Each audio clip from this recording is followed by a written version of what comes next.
Guys, Dealpad.io was launched in 2021. They're doing $200,000 a month today in revenue, up from $100,000 a month just a year ago. And total revenue in 2021, that first year, was $400K. Adam's done this a couple of times. He knows what it's like to bootstrap to many millions in revenue to keep his options open.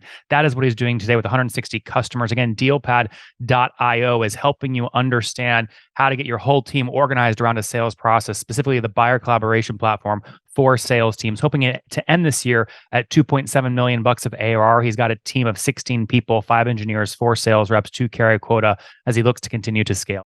Hey folks, my guest today is Adam Baker. He is building Dealpad.io, which is a buyer collaboration platform for sales teams. He's a 3-time SaaS founder, ex-Salesforce VP of sales. He's been there. He's done that. Adam, you ready to take us to the top? Hey, Nathan, how are you doing? Yeah, of course. I'm good. What does that mean? Buyer collaboration platform for sales teams. Yeah, that's really important because it's a differentiation that I think most sales teams aren't really thinking about. So today, most sales teams have invested in what I would call internal software for their sales teams. So Gong, Outreach, Clari, a CRM. We are an external a kind of a piece of software that sales teams use to align with their buyers. So it's buyer collaboration. So we're very much focused on picking the sales team up at the point that a deal becomes an opportunity and taking them all the way through to closing that with a customer. So it's buyer collaboration. And give us an update. You came on in July of 22. You said you had about 100 customers. How many today? Yeah, we've got about 160 now, just over 160. So we've doubled revenue this year. That's okay. I think you told me revenue last time was 1.2. So you're at 2.4 run right now? About 2.3. Yeah. 2.3. That's great. And still, wait, let me see. Yeah, you're basically bootstrapped. You had 120K seed back in the day, right?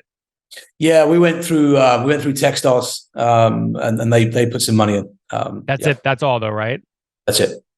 And you have to remind me, did you invest a bunch of your own you've had success. Did you invest a bunch of your own personal money in the MVP or no? Yeah, I did. Yeah, a bit. Yeah. How big of a risk did you take back then? Not a huge amount, like hundreds of thousands, not like, millions. Okay. It's all relative, someone out of school is going to go hundreds of thousands. Oh my God, that's so much. Somebody else is going to be like, oh, that's pennies, All right. So you risk your own money. That was, you launched, I think you said in late 2021, early 2022, right? Yeah, late 21. We launched the platform. We were building it from the beginning of 21. Essentially, in our first year, which was 2021, we booked about 400K of ARR. Last year, we did about 1.2. Yeah. And this year, we're going to finish on about anywhere between 2.7 and 3.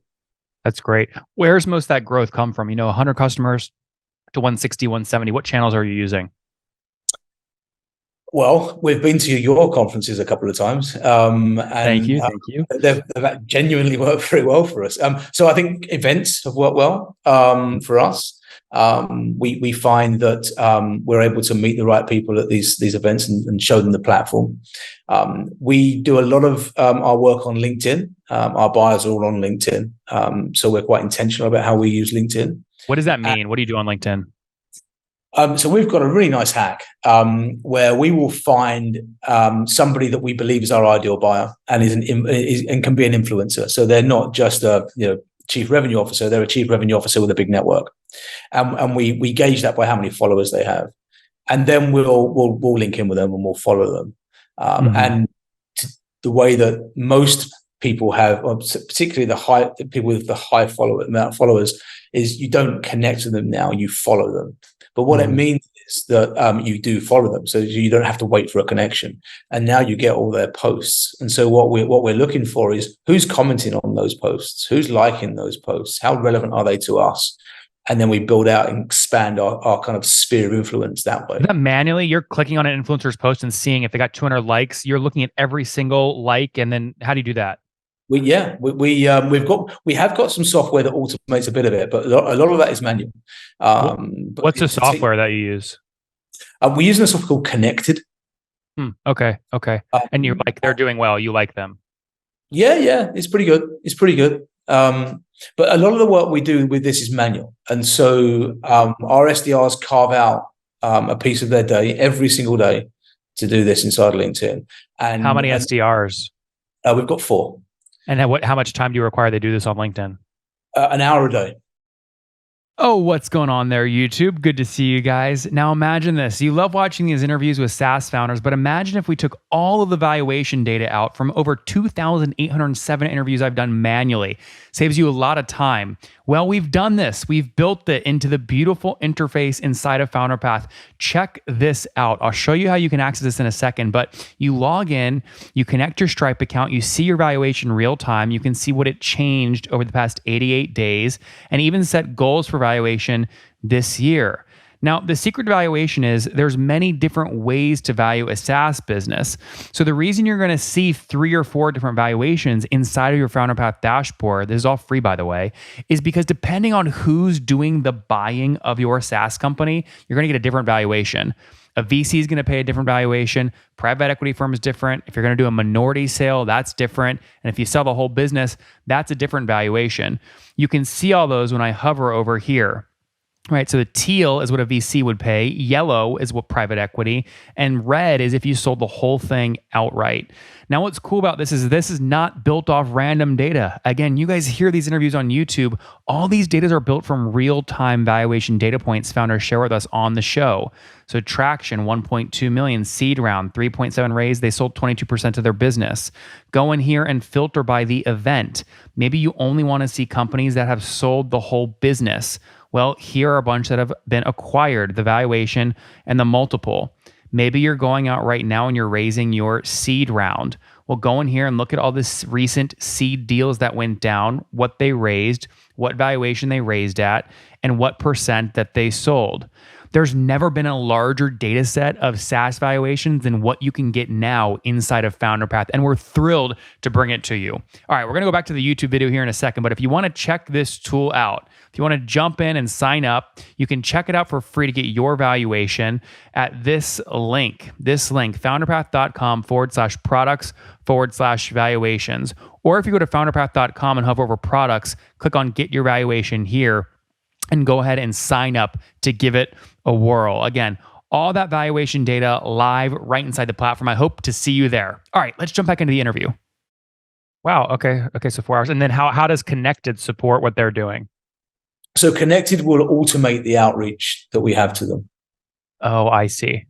Yeah, I see. So we'll find them, because that almost needs to be, are they our ideal buyer? What are they speaking about? What topics are they kind of liking and posting on? Is this relevant to us? So that needs to have some kind of human kind of element to it, and then we'll use Connected to automate any outreach we have to them. That's Connected.io, right? Yeah, exactly. Connected.io. Yeah. Okay. And how many? There's 4 SDRs. What's the total team size today? We're 16. Okay, flesh out the rest of the team for me. How many engineers? Yeah, so we've got 5 engineers. We've got Kim and I. So Kim's my co-founder and CTO. We've got 1 product, 1 design, 2 CS, 4 SDRs. Okay. 2 AEs. Do the SDRs carry a quota, or only the 2 AEs? Only the AEs carry quota. Yeah, I see. How did you? I mean, you've done this now. You built your last company to $4 or $5 million of ARR before getting the deal pad. I imagine you used a sales team there as well. When you hired these first 2 quota carrying reps, how do you go about setting their quota, and how much time do you give them to ramp to that quota before you say you're not doing it, you're fired? Yeah, so all of the early sales are founder-led for me. So I do all the sales initially, and when I get to a point where I'm kind of I'm at a limit. And I know then how much I'm booking. I will then that kind of is one of the first kind of triggers for me to want to go out and hire an AE. In terms of quota, it depends on how much we pay them. And so typically, if I'm paying an AE 100K, I want 600K in revenue back from that AE a year. That's 100K base or base plus commission? Base plus commission. So essentially, we're paying them 200K if they deliver 600. Okay, it's 100K base. If they get 600K quota target hit, then they get another 100K on top of that. So OTE, on target earnings, is 200K for that AE. Yep, exactly. So we want between 600 and 750K back. And there's a ramp, obviously. So in kind of year one, we wouldn't expect 750 from them, but we would over the kind of as we went into year two. Are you guys remote or in person? We're all remote. How do you deal with document control? You know, the sales team puts together a script that works well, but then you have a new salesperson that doesn't know the script exists. So they make another document before you know it. You don't know what the master documents are. You don't know where the official scripts are. How do you manage that? Yeah, it's pretty straightforward. I've got a process nailed down. And so a number of things that go into that. One is that we record all of our sales calls, both the meetings that we have on Zoom, but also the calls that we make, the cold calls. And so we optimize everything. What software? We're just in HubSpot. We record from HubSpot. You can record in HubSpot. Yeah. Okay. And so we have weekly reviews where we play back the calls. I sit and listen to a lot of the calls as well. And so we can coach and we can really optimize on, how do we get to a repeatable script where it's working most of the time. So it doesn't matter about who it is. If anybody says this, it's probably going to work. It's just a time thing, and you go through it and optimize it. But we record everything, and we play everything back. So what is your cadence? Is it every Friday for 2 hours you listen to recordings as a sales team? Yeah, it's once a week. Not on a Friday. Once a week. 2 hours. 2 hours. Yeah. And when do you do it? Monday, Wednesday, Friday? We do it on a Wednesday. 2 hours on Wednesday. Interesting. And how do you if you listen to a call recording in HubSpot and it's 20 minutes and you have a bunch of notes from it, where do you document the changes you want to see made and then test the week after if that sales rep use the updated script? How do you create that rhythm? Yeah. So we've got a master document we use Google Drive. And so we've all got access to it. And so it's an iterative kind of document that we update. We're at a point now where we don't change it that much. There are tweaks, but it was really iterative for a long time. How many pages is that Google Doc? I don't know. I can tell you. I'm just curious. Order of operations. We're talking 5 pages. It's probably 5 or 6 pages at the moment. Okay. Yeah. Interesting. And what are the major sections in that document? Is it call scripts, call objection handling? What are the headers in that document? Yeah, so it's opening. I think the opening part of the call is the most important because it's going to give you the opportunity to talk. A lot of SDRs I see just get hung up on a lot, and so you don't even have an opportunity to say what you're doing. I think the second thing is how do you cut through people that aren't listening and will just give you an answer to say they're not interested, but they don't know what they're not interested in because they haven't listened to you. So how do you get them to listen? So what's the value prop? What's the compelling statement that's going to surface some pain that's going to give you another 30 seconds to talk to them? So we look at opening, we look at that whole value statement. It's going to open them up a little bit. We never ask closed questions. So we're always asking open questions to try and open them up. So give me an example of a closed question. Did you have a good day today? And give me an example of an open question. How's your day? I see. Okay. Yeah. So how was your day? You're going to say, yeah, it was great. I did this. The weather was pretty shit, but whatever. A closed question is, did you have a good day today? Yes, no. And so we always try to open up with a question that's going to help us explore a pain that they might have. And a really great opener that we use is, hey, Nathan, we speak to lots of people like you every day, and this is what we hear. Are you seeing the same thing? Right? Are you asking your teams to do anything differently? How are you thinking about this topic? Yeah. Right now. Yep. And so we try and show them that we do speak to these similar people every day, and we are hearing the similar things. Is it the same for you? And how are you thinking about it? Mm-hmm. Do you subscribe to a target talk time? In other words, if it's a 30-minute call, will you look at each call and say, "Hey, sales rep, do you talk for 60% of the call? That's too much. Get under 20." So we try and keep those, we call them, this stage is a cold call, and we try and keep that down to 10 minutes max. And so either we try and qualify them on that first call. If we need more time, we'll set that as a second step. But typically we try and optimize that call to qualify them either in or out. And if it's in, then right, get your calendar out. Let's go into a deeper discovery. It's probably going to take 35 to 40 minutes. And we'll do this with some of the wider team. Yep. If you had to pick a book that most accurately captures what you believe about how sales should be done at DealPad, what book would that be? For example, at Founder Path, it's definitely Neil Rackham's Spin Selling. Yeah. So I think it would be Challenger, the Challenger set. We are, particularly in our market, our buyers don't necessarily know they've got a problem. And so we need to challenge them on it. We need to challenge them on what they're doing today, because we know that we can optimize what they do. And you'll have a sales team that will say, we've got all of the software we need. Oh, so you're hitting quota. Well, no, we're not. All right, so there's a gap.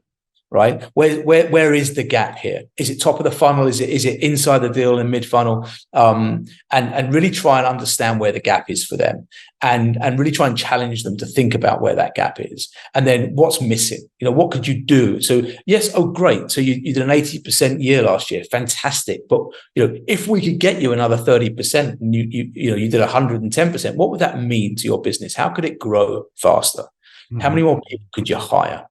And so it's not necessarily about what you're doing today; it's about what you're missing, and what we can get, where we can get you to. That's the challenge to sell. That all makes good sense. So what's the plan for the next year? Do you anticipate raising, or do you think you'll stay basically bootstrapped? I've obviously this year for a long time now. We'll bootstrap for as long as we can. But I think there'll be a point where we can accelerate quite heavily if we do start to bring some money in, and that doesn't mean necessarily that we'll raise. We could debt finance, we could do a whole bunch of stuff, right? But I think it will probably make sense for us to bring some money in at some point next year. Yep. Interesting. Well, you obviously know me well. You know what I'm always biased towards debt, but how do you think about debt versus equity if you want to raise money next year? I think it depends what you want to do, right? So I think that if you really genuinely think that you could build a $100 million business, then you're probably going to want to go out for venture money, because you're going to need to raise 2 or 3 times. And debt probably won't help you do that over the longer term. I think if you think and you're happy to build out a 20 million ARR business and flip it for 200 million, then debt could be a really good opportunity for you, because you don't have to go out and raise all those venture rounds, and you retain the equity. You just nailed it. Yeah, it's so weird. The way you phrase the last minute of you speaking is like, there's nothing wrong with a $20 million company that you sell for 3x. That's a great way to get rich. There's so many ways. There's so many buyers. Let me tell you that 99.9% of companies don't get past 10 million. Like, if you're a business that's sitting on 10 million ARR right now, you've got a great company. And you can get that to 50. You can probably get it to 100. I think the expectations of these venture-led investors particularly are just completely skewed to these unicorns and these outliers. And it doesn't help founders who are building great companies, who are 10 or on their way to 10 million revenue, could probably get to 20. I mean, if you sit down and spoke to 99% of software founders today, and you said, "Hey, look, I'm going to get you to 20 million ARR, and you can flip for 200 million. Are you okay with that?" They will bite your hand off for it. Yep. 100%. It's difficult to get to, and it's a fantastic achievement. Well, Adam, listen, I miss hanging out with you. Hopefully I'll see you at the next SaaS Open, or we'll meet up at a Soho House somewhere or whatever. But in the meantime, let's wrap up here with the famous 5. Number 1, your favorite book. I'm reading. Thank you for being late. I'm reading that right now. Number 2, is there a CEO you're following or studying? Not at the moment. Number 3, favorite online tool besides your own? Favorite online tool. We're into Apollo right now. Yep. Number 4, how many hours of sleep do you get every night? 7. Okay. And situation, married, single, kiddos? Single, daughter. Okay. And I think you had a birthday. Are you 48 or 49 now? I'm 49. 49. Nice. Okay. Last question. Something you wish you knew when you were 20. Go slower. Guys, go ahead. No. Go slower, I think is the thing that I'd probably coach myself on. Guys, Dealpad.io was launched in 2021. They're doing $200,000 a month today in revenue, up from $100,000 a month just a year ago. And total revenue in 2021, that first year, was $400K. Adam's done this a couple of times. He knows what it's like to bootstrap to many millions in revenue to keep his options open. That is what he's doing today with 160 customers. Again, Dealpad.io is helping you understand how to get your whole team organized around a sales process, specifically the buyer collaboration platform for sales teams, hoping to end this year at 2.7 million bucks of ARR. He's got a team of 16 people, 5 engineers, 4 sales reps to carry a quota as he looks to continue to scale. Adam, thanks for taking us to the top. Awesome. Thanks, Nathan. One more thing before you go. We have a brand new show every Thursday at 1 p.m. Central. It's called Shark Tank for SaaS. We call it Deal or Bust. One founder comes on, 3 hungry buyers, they try and do a deal live, and the founder shares back-end dashboards, their expenses, their revenue, ARPU, CAC, LTV, you name it, they share it. And the buyers try and make a deal live. It is fun to watch every Thursday, 1 p.m. Central. Additionally, remember, these recorded founder interviews go live. We release them here on YouTube every day at 2 p.m. Central. To make sure you don't miss any of that, make sure you click the subscribe button below here on YouTube, the big red button, and then click the little bell notification to make sure you get notifications when we do go live. I wouldn't want you to miss breaking news in the SaaS world, whether it's an acquisition, a big fundraise, a big sale, a big profitability statement, or something else. I don't want you to miss it. Additionally, if you want to take this conversation deeper and further, we have by far the largest private Slack community for B2B SaaS founders. You want to get in there. We've probably talked about your tool if you're running a company or your firm if you're investing. You can go in there and quickly search and see what people are saying. Sign up for that at nathanlatka.com/Slack. In the meantime, I'm hanging out with you here on YouTube. I'll be in the comments for the next 30 minutes. Feel free to let me know what you thought about this episode. And if you enjoyed it, click the thumbs up. We get a lot of haters that are mad at how aggressive I am on these shows, but I do it so that we can all learn. We have to counter those people. We got to push them away. Click the thumbs up below to counter them and know that I appreciate your guys' support. All right, I'll be in the comments. See ya.